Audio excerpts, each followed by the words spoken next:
Siamo con mister Tomasello, vittoria fondamentale questa del Bagheria sul proprio campo contro una Parma che oggi non è riuscita forse a esprimere i suoi principi di gioco, però quanto è importante questa vittoria? La vittoria è molto importante perché arriva contro una squadra che era a punteggio pieno, che è una delle migliori squadre di questo campionato, per cui siamo contenti per il risultato sicuramente. Un po' meno per come abbiamo gestito la partita, perché dopo un primo tempo dominante come quello che abbiamo fatto non possiamo rischiare alla fine di pareggiarla questa partita, perché quello che stava succedendo, perché non siamo stati in grado di sfruttare le tantissime occasioni che abbiamo avuto nel secondo tempo di chiudere definitivamente la partita.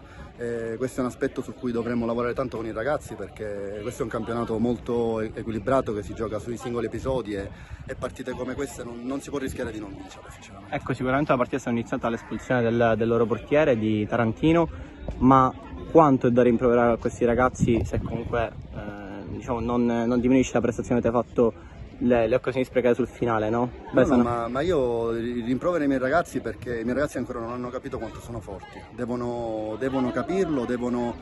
avere la personalità di gestire meglio i momenti della partita e ancora questo step non l'abbiamo fatto, per cui oggi sicuramente ci prendiamo una vittoria importante di prestigio, ma sulle vittorie si deve anche ragionare e noi è quello che faremo, diciamo, da martedì, perché ripeto, questa era una partita che non poteva avere questo finale, anche il finale di partita molto teso, mi dispiace per quello che è successo, perché poi non è mai bello che le partite si chiudano in questo modo. Comunque ci prendiamo i 3 punti, siamo contenti e andiamo avanti sicuramente per il nostro percorso. Grazie a mister Tomasello.